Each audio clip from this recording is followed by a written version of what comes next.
afternoon and welcome to Hinshaw Culbertson Chicago office. We're honored to be joined by retired Colonel Jeffrey Fischer. He's going to be speaking this afternoon on an American expat's view on European security. I've known Jeff a long time. The two of us lifeguarded at the beach at the Indiana Dunes State Park in Chesterton, Indiana, 30 plus years ago, and became good friends there. I've got a lot of stories I'll tell you afterward. Jeff attended Indiana University and studied history, and then he went into the United States Air Force. This was just a few years after Top Gun, and as I recall, it was very difficult to get in. People were all clamoring to join the Air Force and be like Tom Cruise, but Jeff actually got to do that. He became a navigator on a fighter jet and rose up through the ranks.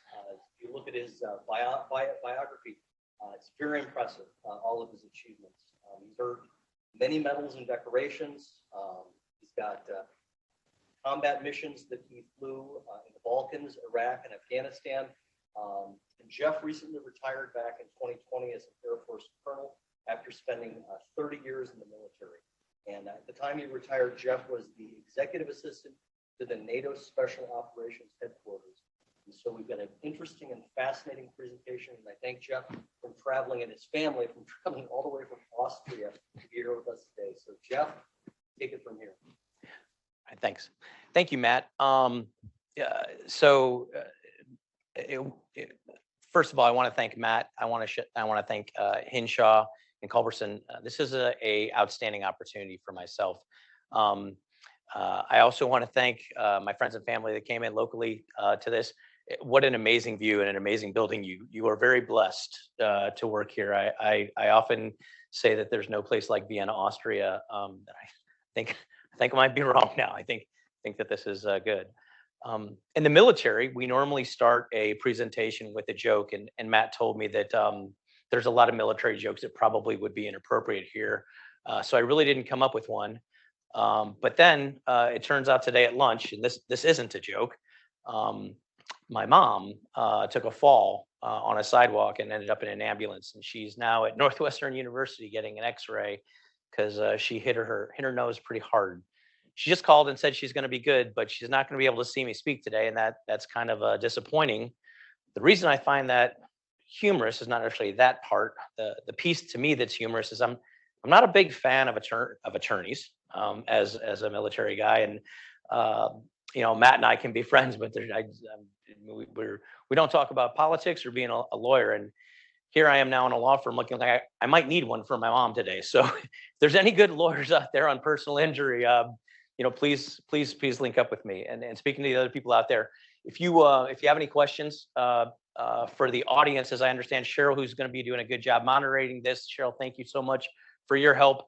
Please just send your questions to her, and then at the end, I'll go ahead and get them. So without further ado, let's see if this button works. And button, and there we go. All right, so this is what I'm going to talk about today. A little bit about myself, a little bit about the background of what's going on in Europe, because I think context matters. If you don't have context, it's kind of hard to understand how we end up where we're at. What was the real turning point? I think a lot of people miss what the turning point was, and why did the turning point between the East and West in Europe, and I'm talking Russia and Europe, why did that happen? Then what happened in Europe? And that now we're in the 2021, 2022 era. And then what do I see as a future for Europe? And what are going to be the opportunities and what are going to be the challenges for Europe? Pushing the button again. All right. So Matt alluded to a lot of this, so I won't cover it. There's a couple cute photos of me, happy snaps, being in Iraq, Afghanistan. And then I think a couple things that are important. When you look at the bullet that says Joint Staff, Embassies, and NATO Special Ops, those were all my assignments that were actually in Europe. So in 2011 was actually the first year that I entered Europe, and I married an Austrian, so I never left, and we still live there today. So I've got 11 years of expertise of living in Europe. Probably the most important one up there is when I was assigned to Vienna, Austria. I was in an organization as the chairman's advisor on arms control and worked for an ambassador, but I worked with 57 other nations to include Russia. And at the time, Russia and the United States were friends. So once a month, I would go eat ribs and beer, because that was the deal. We would eat ribs and beer between the U.S. delegation and the Russian delegation, and it was fascinating to sit down with them and talk to them about views on what was going on in and around the world. And we'll get to a little bit of that later. So the point of this is to kind of say that the context of where I'm coming from, I have a little bit of gravitas to be able to speak to these points and what's going on in Europe. All right, so context matters, right? It always does. To the United States and to many Americans, not everybody, but to many Americans, when they look at Europe, that's kind of what they see, right? They see Spain, they see Germany, they see England, Italy. So there's about 5 or 6 nations that we all can name really, really fast, but then everything else is kind of just a hodgepodge. It's a little bit bigger than the United States, but relatively the same size. So we often say, Europe is like America. And the truth of the matter is, that's what we see, but this is what a European sees, right?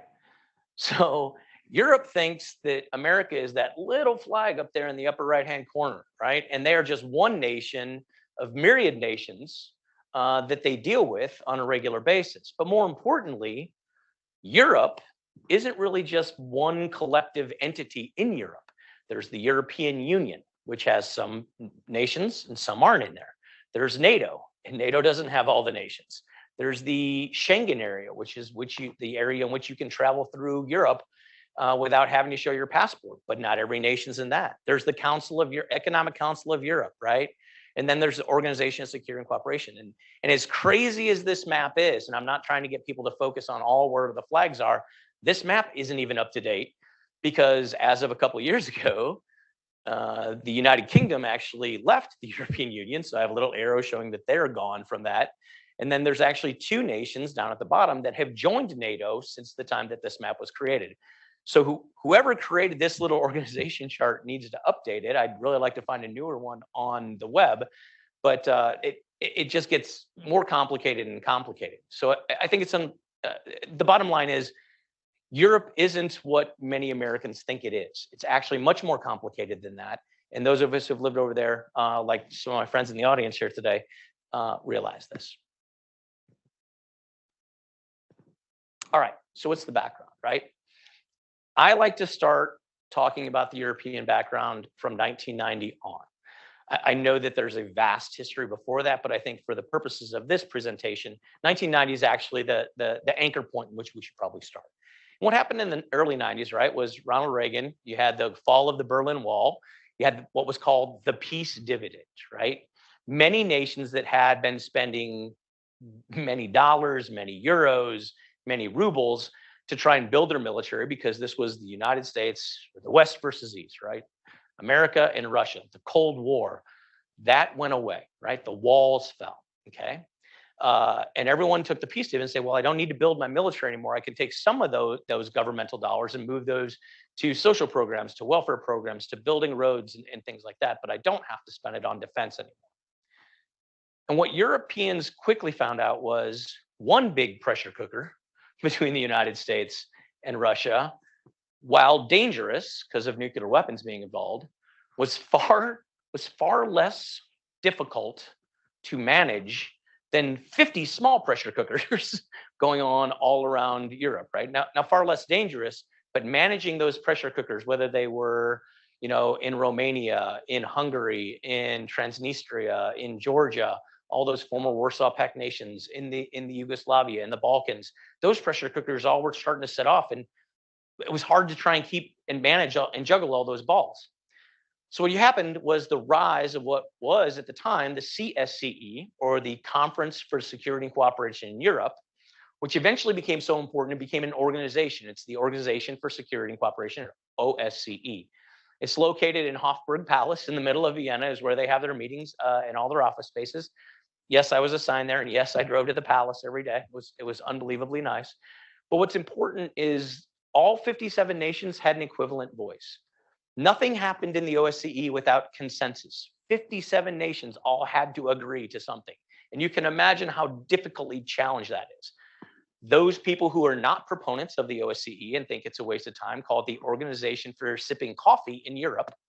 But at the end of the day, there are many diplomats out there who would believe that sipping coffee in Europe and discussing your problems is probably better than being on two ends of AK-47s and shooting at each other. So take that for what it's worth. When we talk about those pressure cookers, 3 of them were actually pretty big, right? And that is Transnistria.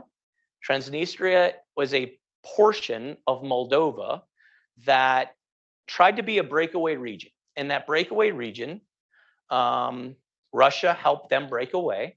And to this day, Russian peacekeepers are still marching through Transnistria, keeping that to be a breakaway region. Similarly, in Georgia, the country, not the state, South Ossetia and Abkhazia decided that they were going to be breakaway regions as well. And in between Azerbaijan and Armenia, a region called Nagorno-Karabakh has stood up as an independent nation. All these are now independent nations. However, there's only about 5 countries that recognize them. Russia, Cuba, Venezuela, and China. You get the point.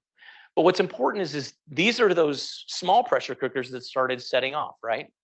And in the United Nations, the West, Western Europe, and the United States, Canada, would all protest vehemently that what was going on was inappropriate.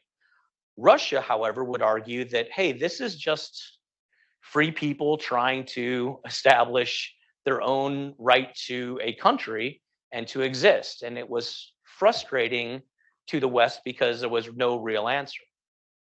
Then in 1999, something very important happened, and that was what I call the UN snub to excuse me, sorry about that, Russia. What I mean by snub is, as Serbians were attacking and performing what many would argue was genocide and ethnic cleansing in the Kosovo region, the issue was brought to the United Nations Security Council as to should we go in and stop this genocide. UN Security Council, everyone has a veto, right? Russia said no, because they're very good friends, obviously, with Serbia. And the UN Security Council and NATO decided, well, we appreciate the rules of the United Nations, and we appreciate Russia saying no, but we don't care, we're still gonna go.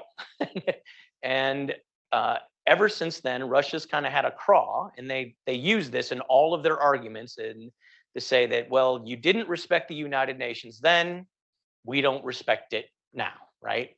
So even though they're members, they are still frustrated because Serbia lost a region of its land that went independent, much like in their arguments, Transnistria, South Ossetia and Abkhazia, and Nagorno-Karabakh. They would argue these can all be independent if you say Kosovo can be independent. So it's kind of important to understand from Russia's perspective why they get angry about certain things. Now, truth in lending and truth in advertising. I'm not defending Russia in any way. I'm just trying to present their arguments and their context to this issue. Over this time, or since Kosovo, the treaties, the conventional and actually nuclear treaties that were agreed to by the West and the East have eroded. And this was kind of one of those, you know, the canary in the mine. When they started dying, we probably, as the West, should have realized this was going to be a problem. The first treaty, Conventional Forces of Europe, which was established in the 1990s, which enabled each nation to go in and look at another nation's military gear with 48 hours notice. You were allowed to climb on tanks. You were allowed to write down the serial numbers of all the artillery pieces. You could go look at anything. And at the end of the year, each nation had to declare from the brigade level up the sizes of their militaries, right? How big they were and where they were stationed, between the Ural Mountains to the what's the longitude in the middle of the Atlantic? I can't remember the name. someone will remember. Anyway, every military in peace had it. Well, in 2007, Russia just said, we're done. And we said, well, what do you mean by we're done? Are you quitting the treaty? And like, we're not going to quit. We're just going to suspend participation. So it's just legal terms that I keep talking about, right? They're suspending participation, which was frustrating for the West because Russia did not share at the end of the year any of its military activities, but yet was a recipient of everyone else's military activity. So, and all the sizes of the military were reported to Russia. For example, if Romania did an inspection on Austria, that report becomes publicly, or not publicly, but becomes available to all the participants of the Conventional Forces Europe Treaty. So while Russia didn't participate, they get the report, which, yeah, so it's Russia. The Open Skies Treaty, I don't know how many people are familiar with this. Another great treaty that was signed to, and when I say these are actually treaties, right? The Senate, 2/3 of the Senate agreed to the treaty. So this enabled any participant in the treaty the right within 72 hours to overfly any other treaty participant anywhere they want to in any part of the land, right? So if Russia said, hey, in 72 hours, I want to overfly Area 51, I'm not saying it exists or it doesn't exist, but if they chose to overfly Area 51, they would have every right to do that. So they would come in, they would land, and they would overfly it.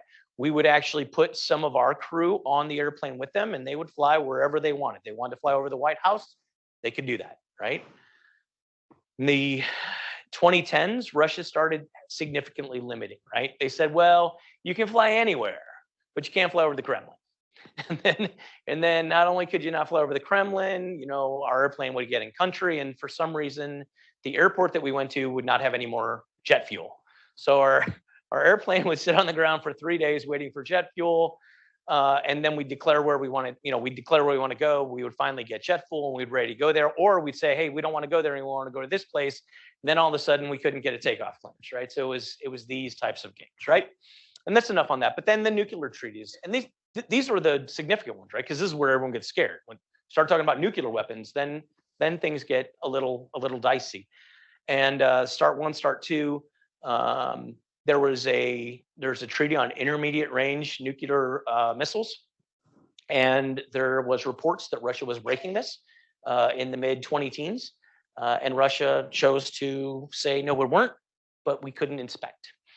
And then the Open Skies Treaty collapsed; it's gone. Russia's gone from it, and nuclear treaties, as you know, are also challenged. So the treaties started going away.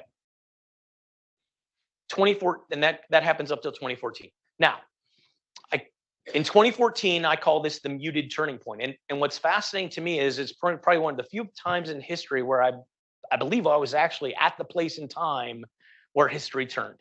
I find it fascinating that I was there. I don't boast. I'm not trying to brag. I find it fascinating I was there, right? So what happened in 2013 and 2014? Well, in 2013, in Ukraine, there was a large, growing desire of the population to look and move west, to start the process to join the European Union, and actually to take consideration to join into NATO, okay? The polls would say that this is what the Ukrainian people wanted. And the leader of Ukraine, Yanukovych, had said, okay, yep, I get it. Yep, this is what we're going to do. And then all of a sudden, out of the blue, Yanukovych, who was closely aligned to President Putin, actually abandoned all the paperwork to join the European Union and then signed agreements to actually come closer to Russia, which set off protests in what was called the Maidan Square. And Maidan was in the middle of Kyiv, right? His big mistake was to actually start thumping on people, and not only thump on them, but he put snipers up and actually shot people in the Maidan and actually, seriously wounded and killed people. And this is now the age of social media, where the videos started getting out. Once that happened, Yanukovych realized, okay, hey, that might have been a mistake, and he fled and went to Russia. The reason this is where I see it gets interesting is the Organization for Security and Cooperation every year is hosted by or is run by one of the 57 nations. It just so happened in 2013, the nation running the OSCE was Ukraine. And Ukraine was going to host the ministerial in December, just like every December prior, whatever nation was hosting it would hold it in its capital. So Ukraine brought minister levels, our Secretary of State, the Minister of Foreign Affairs, from all 57 nations in December to Kyiv to hold the ministerial in which all the voting and stuff would take place. And many of those ministers, especially the ones from the West, you see Victoria Nuland right there, they went down to, and Ambassador Jeff Pyatt, right? They went down to the Maidan and actually, at the invitation of the Ukrainian government, under diplomatic passports, went and actually, as Russia would put it, fomented the uprising of a nation. Imagine that. Imagine if there was a protest going on in the United States in Washington, D.C., and ambassadors and diplomats from Russia and Belarus and other nations came into Washington, D.C. and said, hey, we're going to give food to these people. We're going to try and we'll foment this a little bit, see if we can get it going a little stronger, or maybe cause a revolt. This infuriated Putin. Make no mistake, this infuriated him. And he said, we've lost Ukraine. We're going to do whatever we can to try and save it. And when I say he said that, I'm telling you, this is Jeff Fischer's perspective, but this is the important turning point you need to understand, right? The Budapest Memorandum, which was the thing that was supposed to save Ukraine, right? I would love to ask for a show of hands out there, but I know that there's a video world, but I'm not so sure many people understand why the Budapest Memorandum was important or even what it was. Budapest Memorandum was signed in the early 1990s, and it was signed by the United States, by the UK, and by Russia and by Ukraine. Presidential level signatures. You can see William J. Clinton's signature on the bottom, right? And when something gravitates to the level where 4 presidents are signing a treaty, you know that it's probably important. And this was. Before the fall of the wall, Ukraine held tons of nuclear weapons, right? That Russia had actually moved much of their nuclear arsenal into Ukraine, their friend, right? Ukrainians and Russians are very, very, very close in who they are and believe that they're a brotherhood. Well, now the wall's fallen and Ukraine cannot manage a nuclear arsenal. And a lot of people are concerned that these are going to fall into really bad hands. So Ukraine made an agreement with 3 other nations. And that agreement said that we will give up our nuclear weapons. We will give them back to Russia as long as the other 3 nations will forever, infinitum, will protect and recognize the borders of Ukraine. Now, Ukraine at the time was scared of the UK and of NATO in the United States.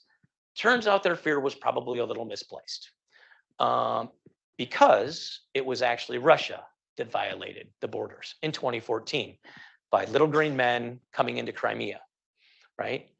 And Ukraine screamed, what about the Budapest Memorandum? Everyone promised. And oh, by the way, not only did you promise, but the United States and UK, you also kind of alluded to that if someone violated our borders, you would come defend us, right? So that becomes the problem. And this is why the United States, there's some people at State Department who would say we should be screaming from the rooftops, Budapest Memorandum. There are others who would say we don't want to talk about the Budapest Memorandum right now because we don't want to create the scenario from a national security perspective that we are ready to go to war with Russia in 2014 in defense of a nation that we weren't at the time really signing up to an agreement to go defend as if it was NATO Article 5. All right. So we talk about little green men. I think we all know what happened with the Malaysian Airlines. Obviously, it was shot down by Russia. But this wasn't limited, right? This uprising in Crimea and Putin's little game wasn't limited to just Ukraine.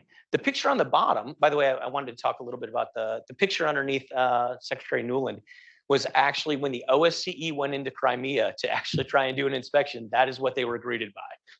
2 Russian soldiers sitting in sniper positions up on a hilltop. Not the traditional OSCE inspection that you expected under an arms control agreement. Because remember, Ukraine was actually still in the agreement. It was Russia that suspended.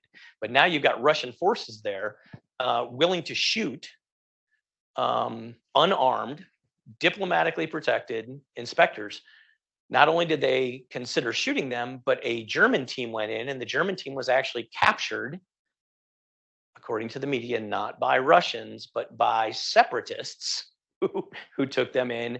And actually, it was very unfortunate. They were fairly significantly abused. But what I want to get back to is this last picture right here, right? So this picture is actually a tie between the Russian flag and the Serbian flag, okay? And it says that Crimea is to Russia what Kosovo is to Serbia.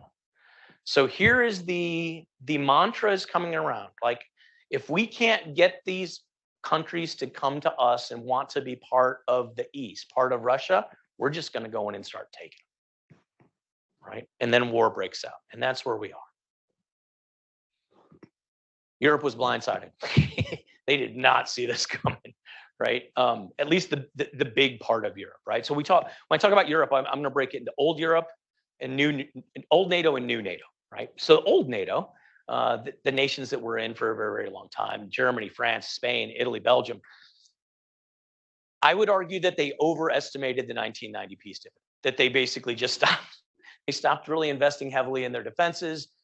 Most of us know this because we know that they weren't supporting their 2% GDP pledge for many, many, many years. Diplomatically, the United States, depending on who was president or what administration was at the time, it upset some. Some were okay with it. More okay with it than others is probably a more appropriate way to mention that. Okay, and then there were actually people in Europe who believed that the modern era, the modern globe, would no longer support the concepts of World War III, that we'd never have it again because diplomacy has reigned supreme. We know how to talk through our problems. We'll never have another worry about going to war again.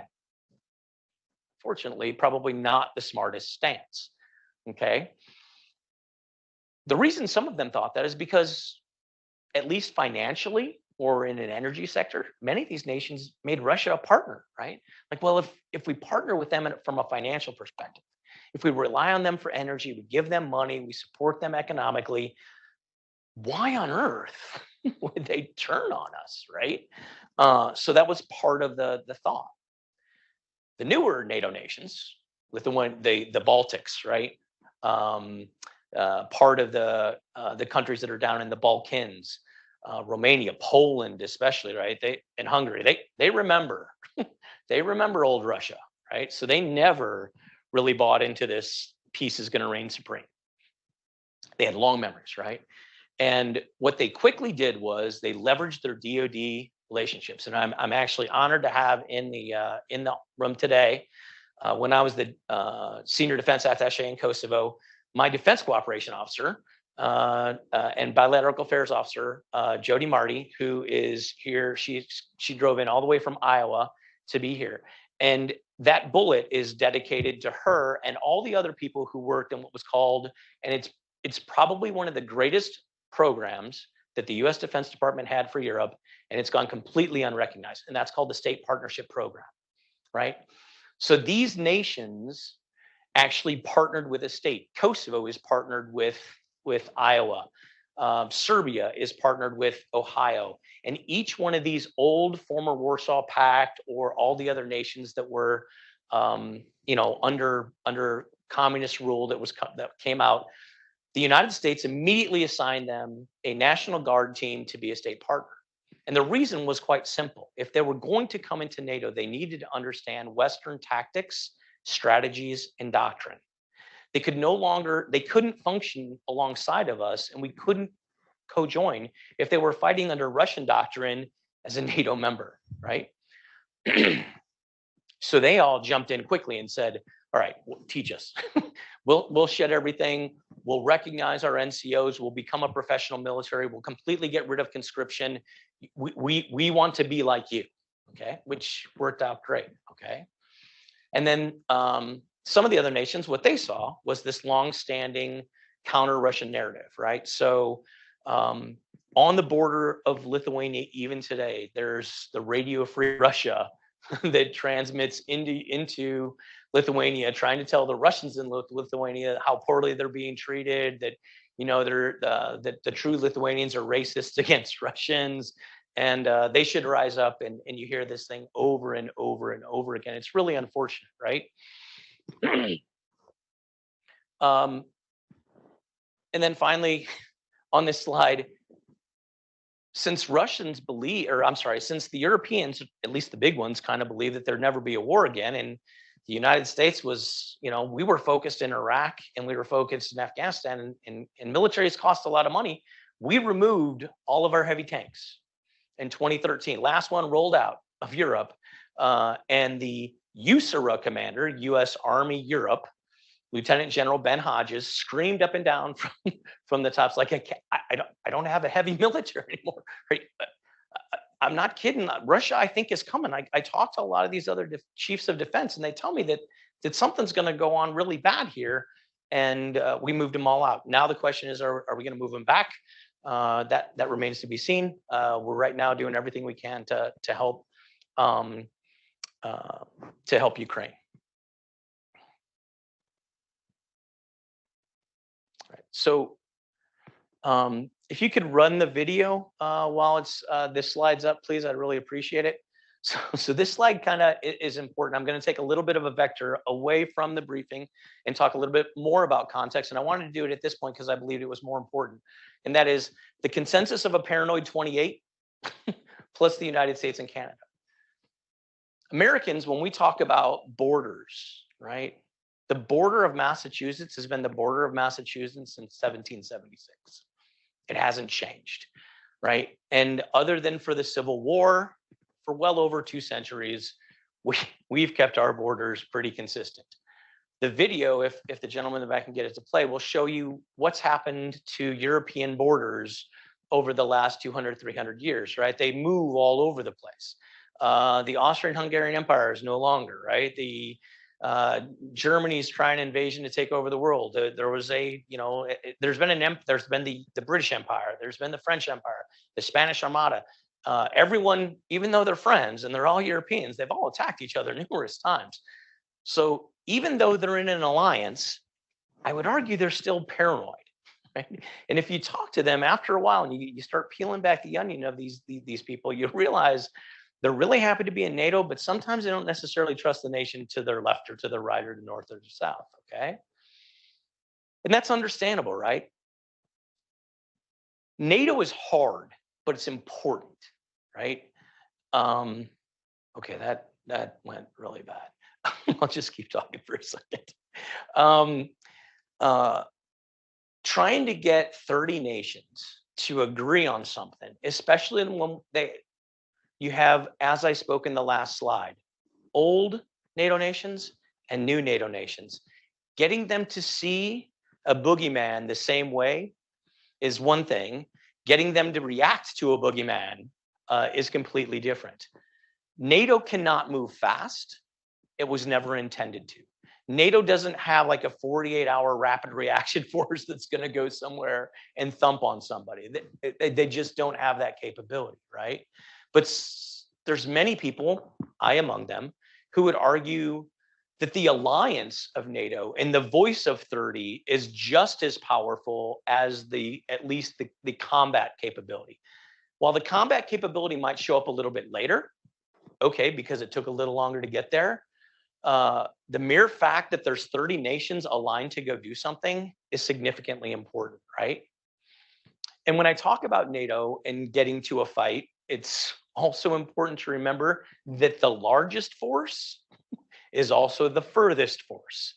The US military is the 300-pound gorilla in NATO. Unfortunately, the vast majority of our force structure is in the United States. It's not stationed in Romania or Poland. However, that's changing. You're starting to see us start to move assets into the region.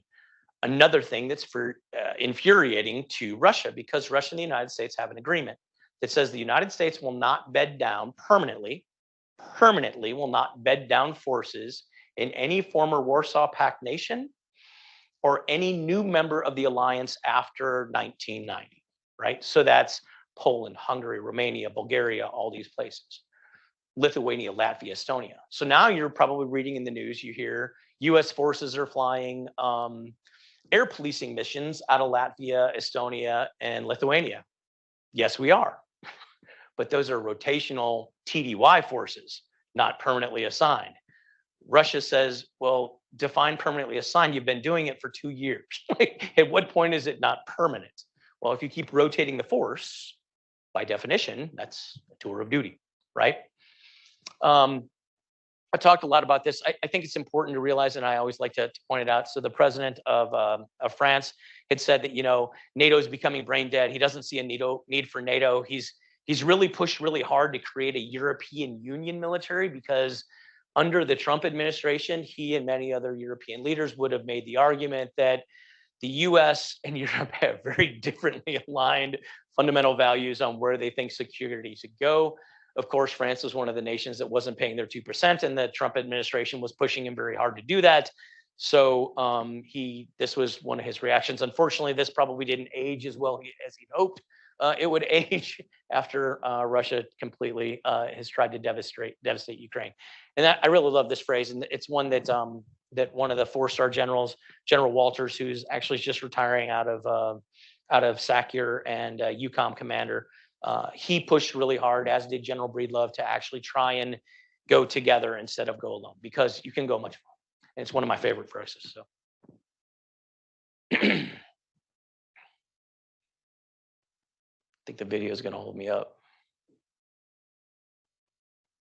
All right, there we go. So what now, right? We all know that Ukraine's been invaded. We know that it's a pretty good fight. It's a good slog. They got artillery on artillery, tank on tank. So this is true land warfare now. It's not a skirmish, right? This is a fight. I get asked a lot, and I've done a couple TV interviews. I did one during my book launch, and I did one a couple of weeks later. And the first thing that I always get asked as a commentator on war is this going to go nuclear? And my answer is, look, I'm not willing to try and guess what's going on in the brain of a madman. I think that's bad juju, right? I think Putin is being a little bit crazy for whatever reason. Is he sick? I don't know. All I know is I think that this was the acts of someone who was angry and an acts of a madman. I also tell people this. I said, okay, if Hitler had a nuclear weapon and it was his last opportunity before he committed suicide, do you think he would have used it?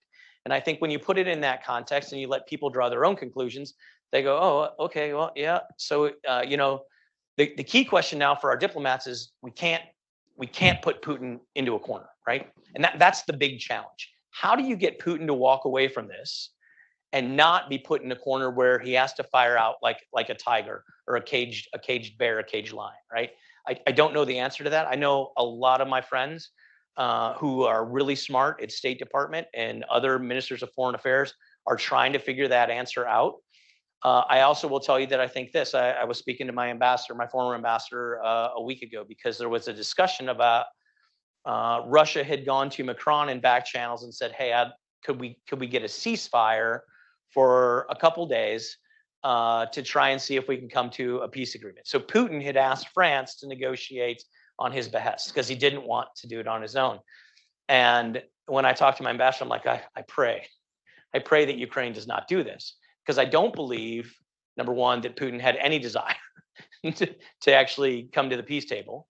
I believe his entire intent was actually to retrofit and remove and reposition his forces to be able to attack even harder.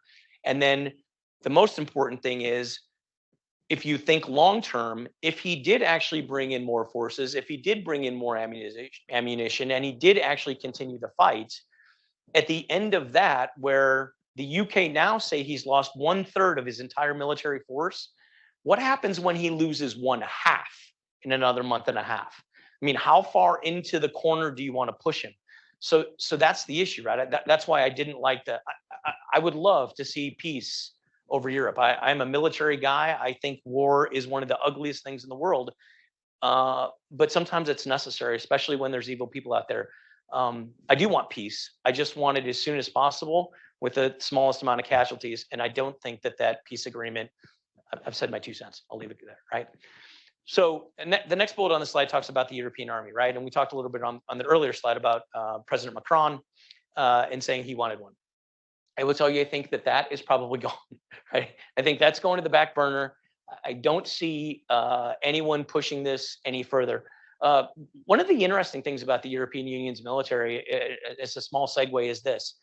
There is a military committee at the European Union that's headed by a 3-star European general.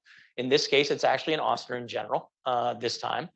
And the European Union nations have every right under the European Council to go in and say, hey, there's a migrant crisis in Italy. We would like to put as many naval assets as we can around Italy to stop the migrants from coming in. And if all of the nations vote to say, let's do it, that's great. Then they look at Italy and say, how are you going to fund it? Right? So you've got to mobilize the other nations' assets. You've got to pay for that. Then you've got to pay for their TDY. So the nation that asks for it is the nation that has to pay for it, which is why you never see the European Union military really do anything, because nobody would pay for it, right? Yeah, you're going to see defense forces in Europe start growing really fast. Germany just dedicated an outlay of $100 billion, one-time bill, to actually build their forces up. Austria, their Minister of Defense, Tanner, has also said she wants a couple tens of 20 to 30 billion to do the same thing. Spain and Italy have both publicly come out and said, hey, we're going to start spending our 2%. We really want that Article 5 NATO protection. So we're going to spend our 2%.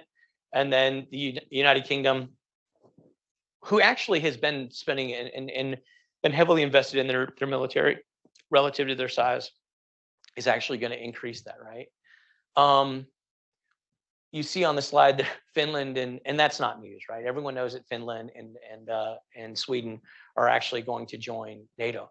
The bigger question is, who's left that hasn't joined in Europe? And that's probably the more important discussion, right? So you've got Switzerland, Austria, Ireland, and Cyprus, and I lumped those in, and you can see those in the circles on the slide, right? You see these holes in these gaps, right? What's going to happen with them? Well, Switzerland and Austria, by constitution, are actually neutral nations. So they would have to constitutionally change or ratify some change to their constitution to be able to do this.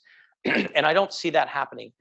Living in Austria and being married to an Austrian, they're very proud of their neutrality. And it's somewhat comical, because if you look at Austria on a map, yes, they're neutral, but they're completely surrounded by NATO nations. If someone was going to attack Austria, unless it's by air and it's some kind of missile, they'd have to get through a NATO nation, which would spark a NATO 5, invoke NATO Article 5, and then it would come in, and then you know, Austria is there in the back row going, yay, go attack them. It's pretty awesome, right? So I don't see that happening. Ireland can't necessarily join, right? Because the political dynamics of Europe don't support it. The UK is in NATO. Ireland and the UK still don't get along. Kind of hard to be an ally with a nation that you're not really necessarily willing to let in or go into. And the key question is, even if they did apply, is the UK willing to vote yes to let them in? Because they all have to agree. This is one of the key issues going on with Croatia and Turkey right now. President Erdogan in Turkey has already publicly stated he is not going to vote to support them. Well, diplomacy works magic sometimes, so we'll see what happens behind the scenes, and it's not actually out in the press, but you know, right now he's not letting the other two in. The same thing for Cyprus. Cyprus is a nation that's been fought for a long time over by Greece and Turkey. It's very, very questionable how either one of those would vote, so they can't get in. Then I talk about the bottom three, right? Serbia, Bosnia, and Kosovo. Kosovo would love to be a NATO member yesterday. Unfortunately, when you have nations like Spain and Romania and others that don't even recognize that Kosovo exists, because to Spain, with the Ba'ath Party of separatists that they have, who are trying to create their own part of Spain, they can't really recognize Kosovo and then look back at their people and say, it's okay for Kosovo to break away from Serbia, but it's not okay for you to break away from us. And this is the same thing with the Gypsies in Romania and stuff like that, the Romas. So they can't vote. So if you can't recognize the country, if you're Spain, it's really hard to vote to let them into a treaty. Serbia is a tough situation, and I could do a whole presentation on Serbia, right? Their people are so aligned with Russia, it's unbelievable. But the amount of false media and fake news they get is just phenomenal, right? They completely buy the narrative that comes out of Moscow nonstop. And why this is a problem for them is, if Kosovo, we just got Macedonia and Montenegro to come in, and many would argue that Serbia and Russia were behind the coup attempt in Montenegro about 2 years ago, right? That this was, hey, we don't want them in NATO. Because once Montenegro joined, by the way, the entire coastline of the Med now is gone to Russian ships. Montenegro was the last place that Russian ships could actually go in before NATO took it over, right? Not only that, but Montenegro, the Black Mountains is translated, was the last subpen that the Yugoslav military used, right? So it was a deep water port, which was also very strategically important. So now Serbia's surrounded. What do, right? They are in a very precarious situation, and I don't take that lightly. Bosnia Herzegovina is just a hot chocolate mess.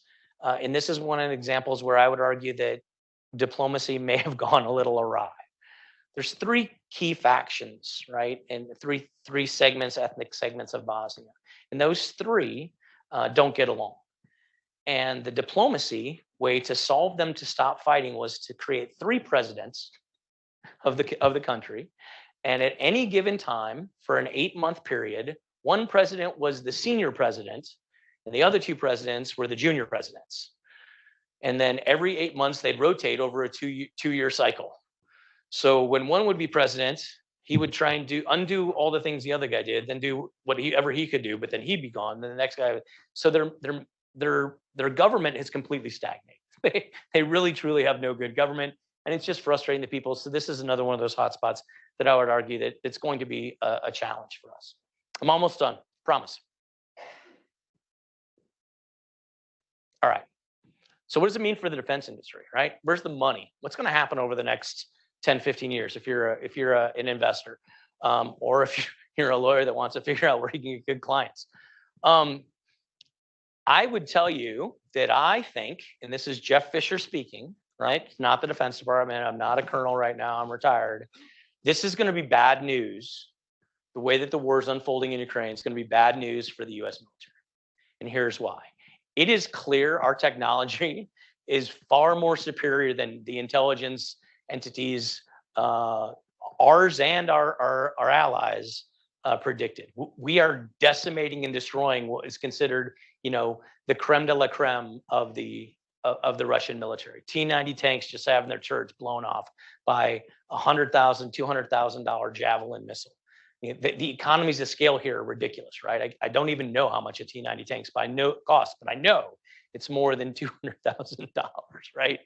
So I expect that the doves in Washington, and I won't say Republican or Democrat because I don't want this to become a political briefing, because it shouldn't be, right? I just think that the people who aren't big advocates of the military are probably going to start looking for that, I call it technology dividend, right?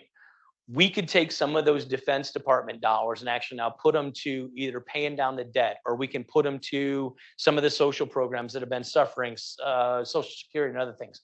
I truly think that that's where they're probably going to go, because in their mind, we could take a couple of years. we take a break while we've lapped the opponent. We could let them catch up for a while. I think that you're going to look at the hawks, and we're going to say, hey, China's the new Russia. So we don't need to worry about Russia anymore. What we need to worry about is China, and China's ahead of us. So you're going to see that kind of narrative play out in Washington, D.C. At the end of the day, I don't know if the United States is actually going to be the focus anyway. And by the way, you can look at the military spending chart over here, right? The 1990s, you see the peace dividend, the blue line's the United States, and then you see the dollar climbs through the global war against terror, and then it started dipping down, and then it started climbing again. The other two lines are China and Russia. The lower one I think is really important, right? This blue bar line, and I'm sorry, I know it's pretty hard to see, but that top line is what the U.S. defense spends, and then when you start looking down at some of these, you get down after the fourth or fifth one. Now we're talking about France, we're talking about Germany, we're talking about the UK. Even if you add up all of Europe's defense spending, it's nowhere near the level of the United States, which is why I always laugh that between this European Union military construct, right? They might not like us, but they need us is kind of the answer. Europe is where the money's going to be, right? Because these nations are going to spend money and they're going to want to catch up. They realize that, as one of the slides said earlier, Russia's a hollow force, or I'm sorry, excuse me, Germany is a hollow force, and they are. I could go on and on, but suffice it to say that their military is in a lot of trouble right now, and they're going to spend a lot of money to try and fix that. The question is, are they going to invest in value? Are they going to invest in the Union? Right? There is a defense industry in the European Union. They built the Eurofighter. Many would argue if you're a smaller country and you bought the Eurofighter because you tried to help the Union, that you kind of got the shaft. Quick example, Austria bought the Eurofighter. People went to jail because it was a completely inappropriate acquisition process. But more importantly, they're stuck with these Eurofighters that don't have any defense systems. They don't have any chaff and flare systems. They don't have an offensive weapon capability other than for the gun. So they're really good at doing air shows, which isn't great. But more importantly, they pay 100,000 euros per flight hour to fly that aircraft. In the United States, in F-16, we spend somewhere around $20,000 to fly our airplanes, right? But they refuse to buy from the West, from the United States, because supporting the Union was more important than supporting their nation, and it's bitten them, right? So the question now is, will some of these smaller nations say, look, I'd like to support the European Union defense industry, but I need to squeeze every penny out of my European euro to pay for my stuff, right? And then the last thing is, I don't think it's going to be fighter on fighter anymore, right? I don't think people are going to have to buy the F-35. I shouldn't say that.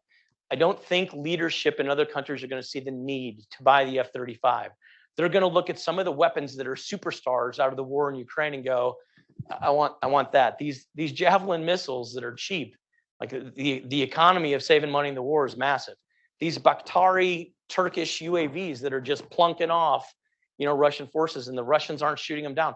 How can a UAV fly in a conflicted air in a contested airspace that literally has no maneuverability? I mean, a Bakhtari drone can only bank 30 degrees before it falls out of the sky. If a missile shoots at it, it should be able to knock it out, right? And then electronic warfare assets, spectral assets, laser weapons. I think this is where you're going to see the money. So that's kind of my answer. I think when you talk about the geopolitical scene, there are some European Union nations that had gone cold on the United States. I think that's going to reverse pretty fast. I also think that you're already starting to see there are energy challenges. Russia, like them or not, they are the 300-pound gorilla that feeds the energy needs of Europe, and it's going to be that way for quite a long time. I don't know where they're going to be able to go get other energy. Obviously, green energy concepts, whether it be solar, wind, are out there. Many of the nations, I mean, when my wife and we drive around Austria, wind farms are all over the place in Austria right now, and they're phenomenal, but they can't produce the amount of energy that's required, right? Third bullet's really important, and I think this is going to be something that cooks off here. Europe has refugee fatigue. In 2014, 14, 15, 16, when the Syrian war started, the Syrian refugee flow that Turkey let go through their borders into Europe was massive. And I'll give you an example. Imagine if you lived in Chesterton, Indiana, and which is in Northwest Indiana, and from Chicago, they shut down 8094 because there were thousands of people walking the highway into your hometown. That happened in Austria. That's not a joke. They literally had to shut down the Autobahn because so many Syrian refugees walked in. Austrians and many other nations in Europe actually greeted them with open arms. Hey, come in, let me give you food, let me help you out, let me teach you some German. How much money can we give you? We'll bed you down, we'll pay for your, the social structures in Europe are actually very, very impressive, right? So they bedded these people down, provided housing, tried to help them provide jobs, all that kind of stuff.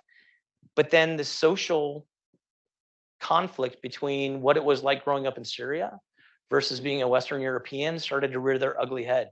Many of the Syrians were going to jail for things that were completely acceptable in Syria. Relationships with young little boys, right? That unfortunately, I hate to say it, but that was okay in their culture. That's not okay in Austria. But if you ask a Syrian, what did you do wrong? He would say, I do this in Syria. This is completely okay. So they didn't understand it. So this fatigue has taken its toll, and actually, this is how you see the rise of the conservative parties in Europe starting to take on, right? These nationalist ideas, like, hey, we don't want to, we're hungry. We want to be Hungarian, right? We're Austrian, want to be Austrian, and we don't necessarily want all this influx, right? Well, so you have fatigue, but now you've got refugees coming in that are actually Ukrainian. They're European. They look like you, right? They might drink a little more vodka than you, but they look like you, and so there's a little conflict going on. But there's a I don't know how much more a stress test that can take, right? China is going to be a player in Europe. They are. They've already got their inroads. They've got their relationships, and if Russia can't meet some of the needs, you can look to China to actually try and meet whatever those needs they can. It's not good or bad. I think it just is what it is. I'm finding it fascinating and actually very beneficial to me. Currency relationships are out of whack, right? The euro is almost on par with the dollar, which for me is phenomenal, right? Because I live over there and I'm paid in US dollars for my retirement. So thanks, you guys keep the dollar strong. I appreciate that. But how far will that go, right? That's an investment opportunity as well. I talked a little bit about the US-Russia agreement. If Russia's abandoned the Budapest agreement, they've abandoned their arms control agreements, there's an argument being made right now in Washington, D.C. that says, okay, we're bedding down in Romania. We're just done trying to accept this relationship, right? We're always appeasing Russia's demands and old Russian agreements that they're not holding to. So why should we hold to them? So I think that you're going to start seeing some European military basing going into Poland. I think you're going to see it going into Romania and Bulgaria. And I would tell you that if it does go into those three countries, nations like Italy and Germany are going to have a serious problem because we've bedded our forces there for a very long time, and they've made a lot of money off of the United States. And some of the Germans and unfortunately the Italians are getting frustrated with the relationship. I will tell you that they're actually trying to double tax some of our military guys over there in Germany right now. And they're doing the same thing in Italy. They're retirees that live in Germany are not allowed to shop on the base because if they shop on the base, they don't pay tax. But if they shop out in the local economy in Germany, they're paying VAT. So they're literally squeezing, unfortunately, they're probably choking their own neck. They just don't realize it. Bulgaria, Romania, and Poland would love that. And they'll give us land. Kosovo has the president of Kosovo, it's always funny, right? Because Kosovo does some crazy stuff. Their politicians are more junior varsity league than the varsity league guys. But they're like, we're going to give you a base. We're just going to buy some land and we'll just give you a base. You just take it, do whatever you want. But just, can we be NATO? So we just want to be NATO. Can we be NATO? It's sometimes funny. I love that place though, right? Talked about the tinderboxes, Kosovo and Nagorno-Karabakh, Georgia. This one's between Armenia and Azerbaijan. You know, it's funny, if you set up Google alerts for some of these places, you'll see that they're still fighting. I mean, there's still sniper shots being taken out, and there have been since 1990 in Nagorno-Karabakh, but these frozen conflicts just have fallen off the radar. They're not interesting to the US news. So they're not interested in U.S. people. It's not the narrative that either CNN or Fox News, whichever side of the aisle you sit on, it's something that's not interested in them to report. So they're kind of out. All right. I think I've made it. I did it in just over an hour. All right.